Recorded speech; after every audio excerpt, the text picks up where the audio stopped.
coming up. I think we found out a couple months later that he had his dad's ashes in there, and then they were still down there. So we don't know if it was potentially that. It was this particular area is also on an old burial ground. So there's just a perfect storm. Yeah, 100%.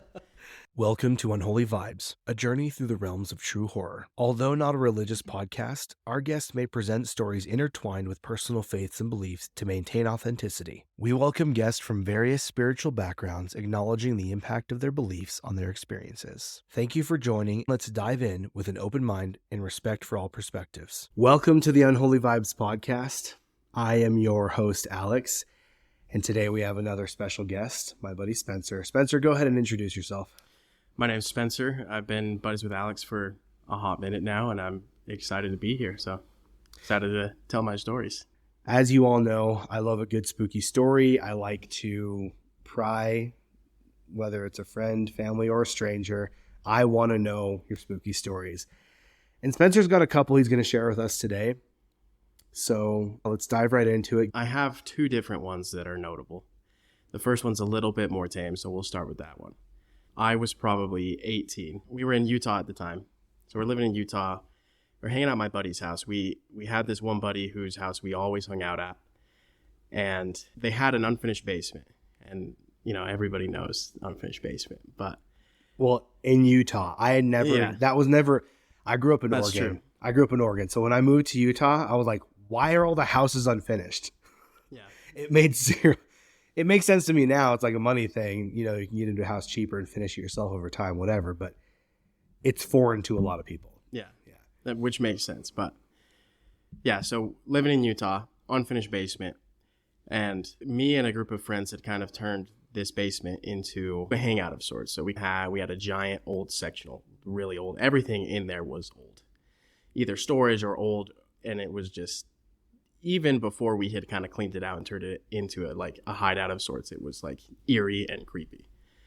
The glory days, it sounds like. Yeah. But so we had transformed it into a hideout of sorts, just hung out, took all our buddies down there. We had like I was saying, a giant old sectional. There was an old CRT TV, giant, like a 42-inch CRT TV. It weighed like 1,000 pounds.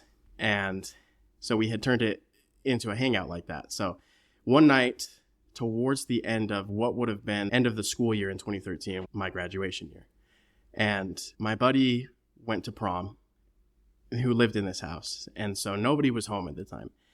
And me and my other buddies, while we were waiting for him to get back, we decided, we're like, hey, let's take this old laptop that my buddy had. Let's take this old laptop, download Slender Man, of all things. I know, Slender Man. A classic. Yeah. And go take it into the basement, turn all the lights off, and play Slender Man. So that's what we decided to do. My buddy got a copy of Slender Man. This was back in the day when it was a little bit harder, especially if you were not in the computer scene, because it was a computer game. Being able to acquire it was a little bit harder for us. So we got a copy of that, took it into the basement, turned all the lights off. Nobody was home at the time, and we decided to play Slender Man. For anybody that has played Slender Man, obviously it's a horror game. It's a little spooky. But the whole time that we're playing Slender Man, you can just feel that something is off the whole time. Unholy vibes. Yeah. And a little bit more than when you watch a scary movie or play a scary game and you just get that, gross feeling of just, oh, it's creepy, it's whatever. A little more than just your standard, oh, I'm spooked type feeling. It just felt a little heavy, right? So we were playing that. We're all freaked out at the time. So real quick to preface, this old CRT TV that we had down in the basement was plugged into a really old crappy outlet, and we had to make sure every time we left that it got turned off. So we had to make sure that we turned it off, and we'd have to unplug it from the outlet. And so we'd have to make sure we did that every time when we left. Otherwise, it could cause all sorts of issues. It could start a fire, something else. So that was something that we would always try to make sure that we would do. So we're playing Slender Man in the basement, super freaked out. There comes a point, we hear somebody upstairs come home, and we're all super freaked out. Meanwhile, the whole time that we're downstairs, it just feels like an overwhelming sense of somebody is just there watching you. And you can't shake that feeling. And we all three, there's three of us there, we all feel it. And we're talking about it a little bit, and it's like, something's just not right. So my buddy who was at prom, his mom came home, found out that we were down in the basement, started screaming at us. So we were like, okay, I guess it's time to pack up. And to be fair, from her point of view, it's like, why are these kids here without my kid? You Yeah. know what I mean? Well, we were there all the time. But either way, it's still, I'm sure it's annoying as, being a parent and just having random kids in your house, I'm sure is annoying regardless. So we packed everything up, took the laptop, and we made sure we turned the TV off. We got up and we left. We were hanging out in the neighborhood. We all lived within the same neighborhood, within a block of each other. We were all hanging out, waiting for my buddy to get home. And there comes a point when he's almost done. He shoots us a text. He's like, hey, I'll be home in like 20 minutes. Meet me in the basement. Make sure you guys are there so we can, we can Prom's chill. over, time to game. Time to hang out with the boys. So we're like, cool. So we go down there. He has so there's a back door, and you come in the back door, and you come around to the left, and right there's the door to the basement that goes down. You can see it right there. And the house is off. His mom had left again, so no one's there. So we go in the back door, and you can kind of see, if you've seen an old CRT TV before, when there's no signal coming from a device, it's just a blank blue screen, right? So you can kind of see just from the crack, it's like there's a blue light coming from the basement. We're like, man, what the heck? That is super freaky. So we're like, whatever. So we start going downstairs. You open the door, and you can clearly see that the TV's on. And so we're all talking. We're like, man, we must have left the TV on and forgot to unplug it, all that stuff, right? So we walk downstairs, flip on all the lights. I go to turn the TV off, and the TV's not on, and it's completely unplugged from the wall. No power to the TV, no nothing, and it's just a static blue screen. We got super freaked out and left. Ran upstairs, left, and I don't think we went back down there for a couple days.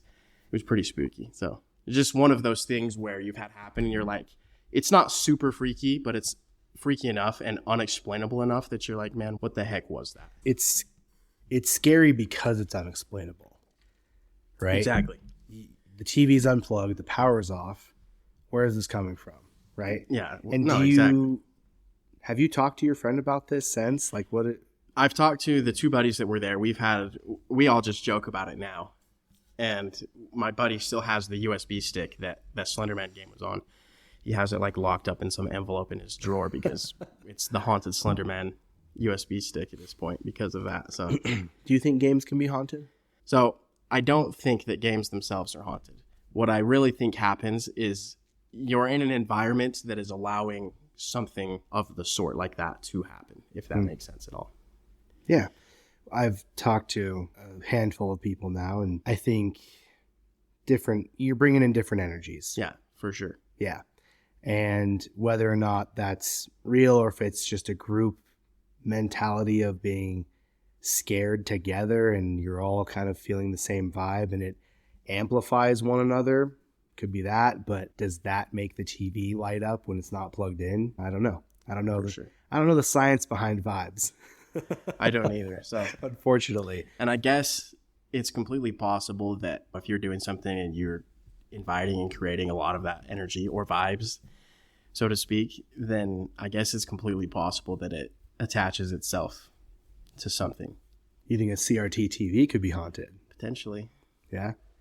Because I'm not going to rule it out. Yeah. Who knows, right? We don't after what I experienced, but right. Who knows? And it's funny. I mean, I asked if a game could be haunted just kind of out of a joke. There was a movie years ago, if you remember, it was called like Game Over. It had Frankie Muniz in it, where it was literally like a cursed video game. Like if you played it and you died in the game, then you would die in real life, however you died in the game. It was not a good movie, but like the premise was unique, you know? And I think about that and I'm like, there's been plenty of media out there that has done things like that. But that one was really geared horror wise, you know? It's not like Sword Art Online where it's like, oh, shucks, we're stuck in here. This game is popular and it's gone viral and it's cursed somehow or whatever. I don't even remember how the game and the movie got cursed or whatever. Sounds like Jumanji. I've never seen the movie, so I can't really comment. You'll have to watch it sometime. It's like from 2009. Pretty old. Seems old now, but that was a long time ago. 15 years ago. Yeah. But it is a very interesting topic regardless. Yeah. So, And so, other than that experience with the TV in that specific house, did anything else happen in that house, or was it just the one-time TV? nothing that I can think of in that house specifically, other than just, and it's hard to know if it's your own brain or your own psyche that's freaking yourself out. Just going into a dark, dank old basement is always creepy. Yeah, no matter who you are. I experienced an unfinished basement for years living Yeah. in once I moved to Utah. It was scary. Yeah, you're underground. Yeah. You're underground, and there's not really any. It's concrete and random scraps of carpet and Yeah, for sure. no real walls, just supports. So Yeah. So I don't know that it's the place itself. Who knows? I guess it's completely possible that, like spiders, for example, they tend to go towards places that are a little bit less inhabited. So it could just be something that, hey, there's not a lot of people that come down here all the time. There's not a lot of interaction. And so spirits, so to speak, just settle down there potentially. maybe. Or, it's just your own brain because it's a dark, scary place. Well, let's take that further. Let's take that thought further, because I like that idea. It's an environment in which those things can grow, right? It's like mold, Yeah, or exactly. mushrooms, dark, damp, dank, whatever. That's interesting. Because, yeah, I mean, I'm saying the same thing that you did, just differently. Not to mention that, you take your own, how I was saying that it's a dark, dank basement. It's freaky. If that's the energy that's always going down into that basement, who knows what that could potentially do to something over time. Yeah, and once you walk upstairs and you're back in the light, you leave you're all fine. the bad vibes behind, and they stay there, and they For just sure. Shut the accumulate door, maybe. And you're good. Yeah. And what's interesting, it sparks another thought that there's something about being underground that's unsettling, I think. Yes, agreed. Basements in general, you're underground. That's where dead people go, Yeah. For sure. It And is. I think it's unnatural, maybe. Maybe, I don't know. To be like, Potentially. I live underground. Like, something's weird about that. That's why I say, if you look at this type of stuff and try to analyze it a little bit, now it's hard to say because we don't necessarily have just concrete proof of, oh yeah, here's why basements are freaky, because there's just spirits there because of X, Y, and Z. We don't know. We just have our own personal anecdotes of why things are happening a lot of the time. And I think naturally, though, humans are afraid of the dark, The unknown. afraid of the unknown. It's the fear of the unknown. Yeah. You can't reason with it. You can't understand it. It's unknown. You can't see it. The dark is, to me, is the epitome of the unknown. Yeah. You can't see, it's not well lit, and because of that, it's just what's out there. You go into a dark forest, it's a similar type of thing as a basement, and I think that's a lot of what brings a spooky vibe or whatever into a basement or a forest or whatever is. It's just dark and unknown and creepy. I agree. Fascinating stuff. Anyway, please continue. We'll keep going. All right. We'll discuss around. So, back onto the topic of the stories. So, the second one's a little more freaky. It's a little more heavy. And even still, to this day, when I talk about it, it freaks me out and gives me chills. So, this would have been, I don't know the exact year. I believe it was the end of 2013. So, I got married in 2014. And I was dating who is now my ex-wife. But at the time, in 2013, I believe we were dating. So, she lived in a townhome with her mom that had also another unfinished basement, funny enough. So there's more unfinished than finished basements in this state. yeah.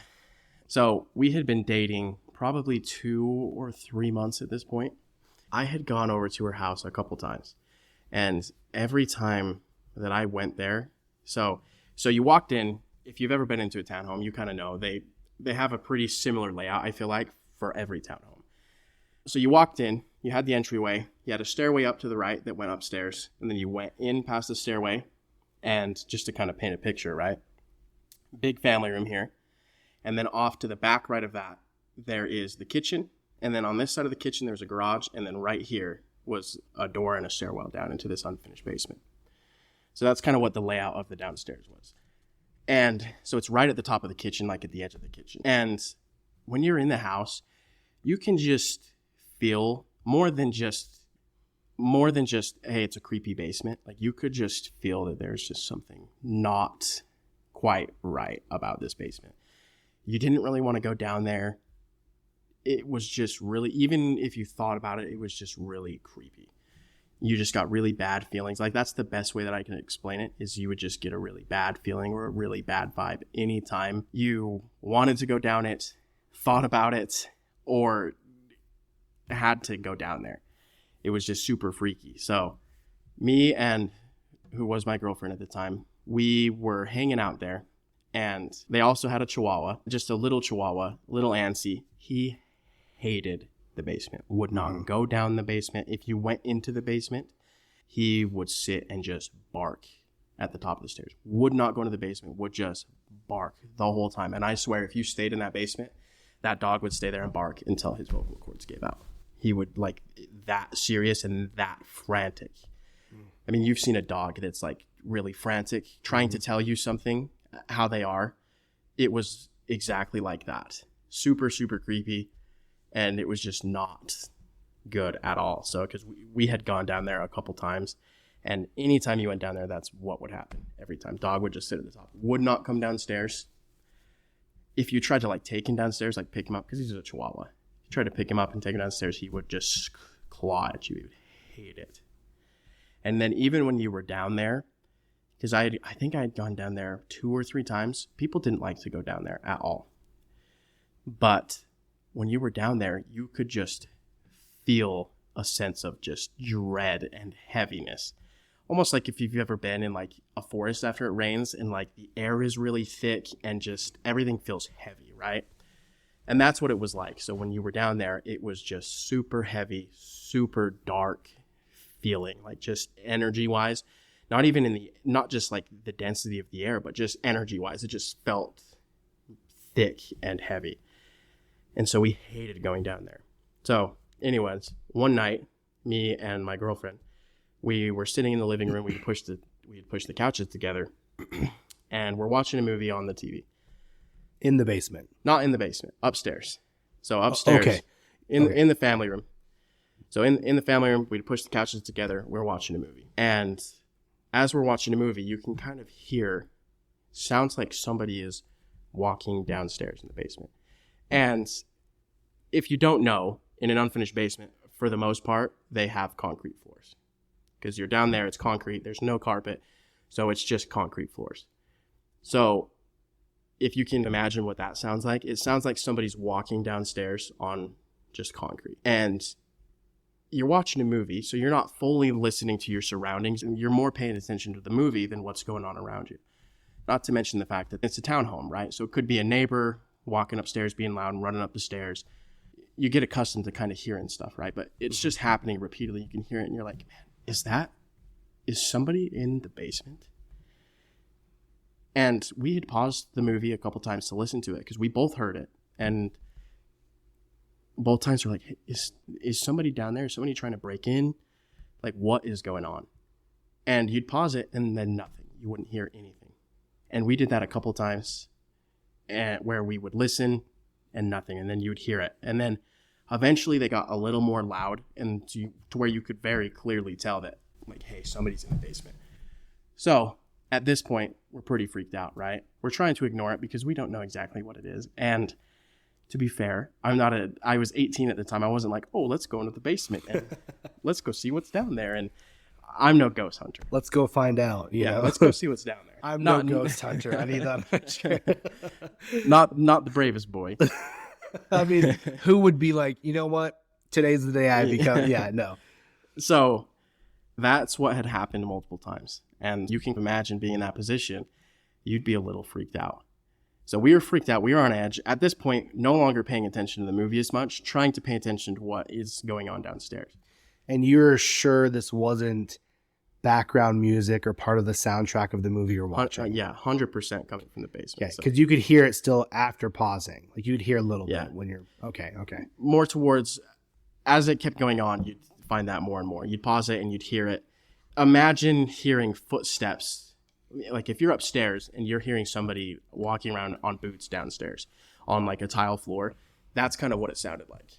And another thing to kind of preface, so unfinished basement, for those of you that don't know, concrete floors. Normally the stairs are also not carpeted or anything. They're just wooden stairs. Wood. Bare, rickety wood. Yeah. Loud. And loud, yes. And if you don't know, when stairs are like finished, it's not just carpet. A lot of times they put padding. Mm-hmm. It's not just a raw carpet on wood. There's padding and everything. So you'd be surprised sure. how much louder unfinished stairs are than For sure. finished. I mean, it's like being in it. If you first moved into an apartment or a house, it's like you go into an empty room and it's way louder than it would be after you have your bed and all your furniture. Mm-hmm. Very similar type of thing. So, anyways, as we're sitting here watching this movie, we pause it. We're going back and forth talking about it. We're just like, let's go back to what we're doing. So we turn on the movie. We're hanging out. We're doing whatever. And then at this point, we start hearing, now bear in mind, unfinished stairs, what sounds like heavy combat boots just stomping, sprinting up the stairs. Just boom, boom, boom, boom, boom, as fast as you could up the stairs. There's a door at the top of the stairs, pounding on the door. Just, yeah, no joke, pounding on the door, sprinting up the stairs, pounding on the door, jiggling the handle. Just, I mean, I wish I had something to jiggle, but just like, imagine a locked door, and you're fighting for your life, trying to get that door open. That's what it was like. And just pounding. And so we went and bolted it upstairs into her bedroom and locked the door. And I think we called, I can't remember who we called, but we called somebody and then we left like 30 minutes later. And it was a very real and terrifying experience. Yeah. It was very creepy. And we had, I think a couple months later, they had the bishop in their local LDS ward had come and consecrated the place. And then from there, they didn't have any more experiences. Bless the house and hope for the best. Yep. And then that was it. I think we found out a couple months later that my girlfriend at the time, her ex-boyfriend had lived in the basement like a year ago. And we had found out after the fact that he had his dad's ashes in there and that they were still down there. So we don't know if it was potentially that. It was this particular area is also on an old, like for the pioneers in Utah, an old burial ground. So there's just perfect storm. Yeah, 100%. So there's so many different things boy. that could go into it. So, and there's a couple other creepy things that have happened as well. Didn't happen to me personally, but me and my ex-wife, girlfriend at the time, we had discussed this a couple times, and she remembers, and so do her sisters remember a bunch of just creepy things happening, hearing people talking or people walking when there was no one there, or everybody being downstairs and you could hear people walking upstairs or downstairs. My guess is it was actually probably something downstairs, but just sounded like it was coming from upstairs. Just really creepy stuff. So, dang. And for me personally, it was a very eye-opening and spiritual experience in a way. Because to me at that point, I had never really had an experience like that. And I didn't really believe in ghosts or anything like that, right? Like I believed in spirits and things like that, but I'd never had a direct experience with something like that. And so it was very eye-opening to me. And spiritual experience in a bad way, like in the moment, but also in a good way of just potentially strengthening your beliefs in what you believe in, if that makes sense. Confirming that there's something somewhat known in the unknown. Yes. If that tracks. Yes. Oh, man. And you know what? I talk about myself in that aspect where I feel very spiritually closed off. I don't have a lot of these experiences, which is a blessing and a curse. Yeah. In my eyes, I'm kind of happy because at the same time, maybe I don't want something like that because that's terrifying. If I heard someone banging on the door or running around, I've had a few. I mean, I've told you what I've had, and they were scary. Yeah.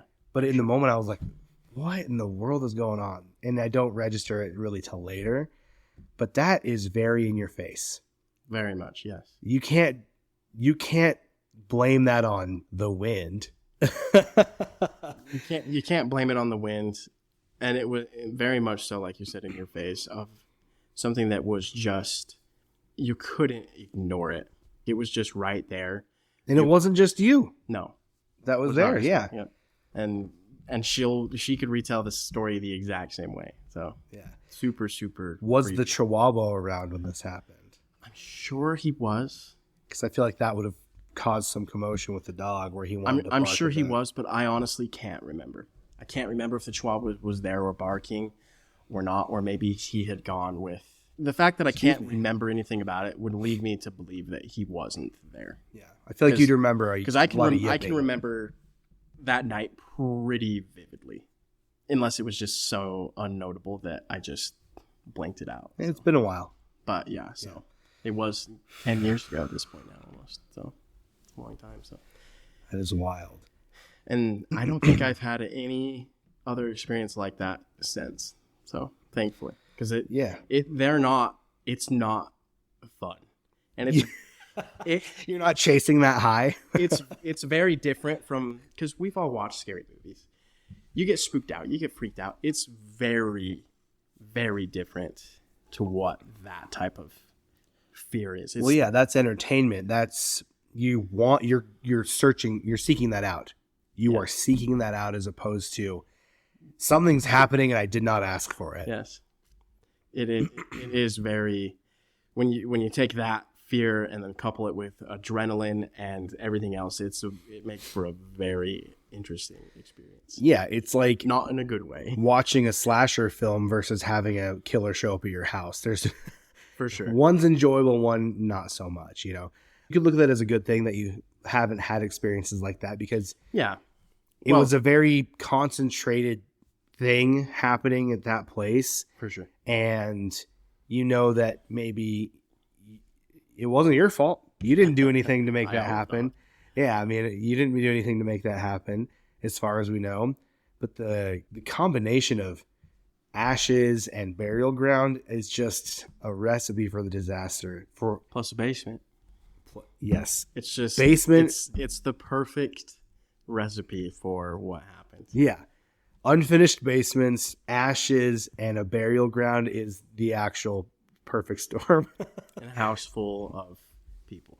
So, yeah. Whew. Yeah, it was very, very interesting experience. It's heavy. For a long time, I don't think we talked about it for a couple weeks probably. Well, you're in denial almost, right? Yeah, in a sense, and nobody wants, it's like having a hard conversation, because we've all had those conversations with people. Like, you don't want to have it, right? It's like, because you don't want to seem crazy. Like, did I imagine that? Did I dream it? You don't want to seem crazy to the other person.